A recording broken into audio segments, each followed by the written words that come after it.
Assalamualaikum warahmatullahi wabarakatuh. Apa kabarnya anak-anakku siswa-siswi kelas 9 SMP Yayasan Taman? Bu kita senantiasa berdoa untuk kalian dan keluarga, semoga dalam keadaan yang sehat dan kalian masih tetap semangat untuk belajar bersama.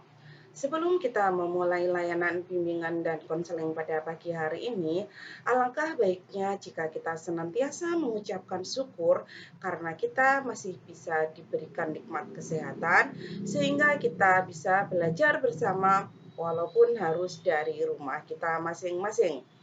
Pada pagi hari ini kita akan melakukan layanan bimbingan dan konseling untuk kelas 9 SMP Hasan Taman dengan materi sopan santun. Adapun tujuan layanan BK kita pada pagi hari ini adalah agar peserta didik dapat yang pertama yaitu memahami apa itu sopan santun, yang kedua dapat mengetahui bagaimanakah perilaku sopan santun, yang ketiga yaitu cara memiliki sopan santun. Yang pertama yaitu cara memahami sikap sopan santun. Sopan santun adalah suatu sikap atau tingkah laku yang ramah terhadap orang lain, terhadap apa yang ia lihat, ia rasakan, dan dalam situasi dan kondisi apapun. Dan ada juga norma sopan santun dalam kehidupan bermasyarakat.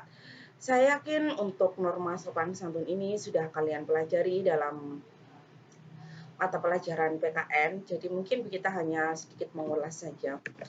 Adapun beberapa contoh perilaku sopan santun. Yang pertama yaitu contoh perilaku yang mencerminkan sopan santun di lingkungan keluarga.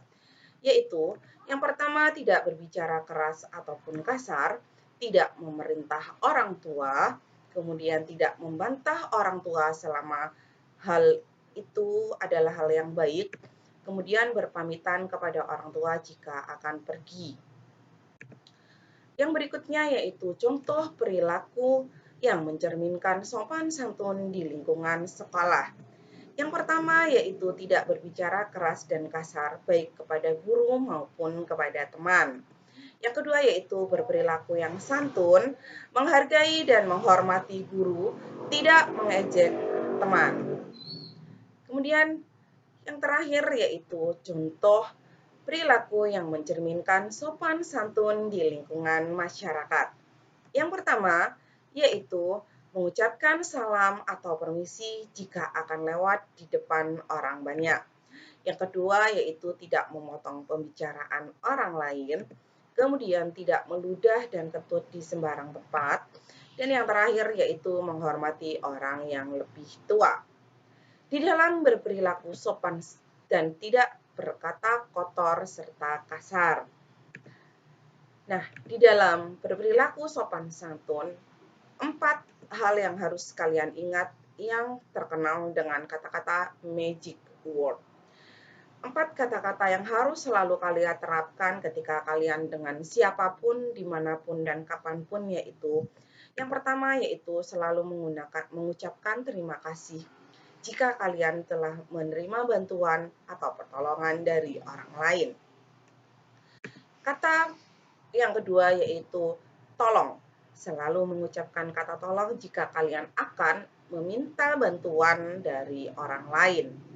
Kemudian selalu mengucapkan kata maaf apabila memang kalian merasa bahwa kalian melakukan kesalahan atau telah melakukan hal-hal yang mungkin kurang baik. Yang terakhir yaitu kata permisi. Jadi terima kasih, tolong, maaf, dan permisi ini harus selalu kalian gunakan ketika kalian akan berbicara atau beraktivitas dengan siapapun, kapanpun, dan dimanapun. Lalu, bagaimana cara memiliki sikap sopan santun? Yang pertama yaitu kalian harus memiliki etika percakapan yang baik dengan tadi magic word ya. Terima kasih, tolong, maaf, dan permisi. Yang kedua, kalian harus menghormati orang lain. Artinya apa? Setiap orang itu memiliki batasan privasinya masing-masing. Jadi, kalian harus dapat menghormati orang lain, menghargai orang lain. Yang berikutnya, menetapkan tata krama dimanapun, kapanpun, dan dengan siapapun. Contoh tata krama adalah misalnya dengan tidak memotong pembicaraan orang lain, terus kemudian juga mampu menghargai orang lain, itu adalah contohnya tata krama yang umum. Kemudian yang terakhir yaitu kalian harus bersikap sopan di dunia maya. Artinya apa? Walaupun kalian di media sosial, baik di Facebook, di Twitter, di Instagram, maupun di grup WA, alangkah baiknya jika kalian misalkan mau update status ataupun mau berkomentar di grup WA, gunakan kata-kata yang sopan atau pikirkan apa yang akan kalian chattingkan itu, apakah itu melanggar norma ataupun tidak. Contohnya misalnya dengan tidak menuliskan dengan huruf kapital, menggunakan bahasa yang baik, terus kemudian tidak mengejek atau menghina temannya di dalam grup, misalnya seperti itu. Nah, untuk ini bisa kalian baca sendiri juga di sumbernya, yaitu di http://id.wikihow.com, memiliki sopan santun. Jadi kalian juga bisa menambah ilmu pengetahuan dan wawasan kalian, kalian bisa membaca juga di buku kalian ataupun di link yang sudah kita tunjukkan itu. Nah, mungkin itu saja sedikit layanan BK kita pada pagi hari ini. Semoga apa yang sudah kita pelajari bersama pada pagi hari ini bisa bermanfaat untuk kita semuanya. Ingat ya, magic word tolong, terima kasih, permisi, maaf. Selalu gunakan kata-kata itu di dalam kehidupan sehari-hari kalian. Kita juga meminta maaf apabila dalam penyampaian tadi ada kata-kata yang kurang berkenan. Kemudian apabila ada hal-hal yang masih kurang jelas, bisa kalian tanyakan melalui WA Japri ke kita. Akhir kata, wassalamualaikum warahmatullahi wabarakatuh. Salam sehat dan tetap semangat.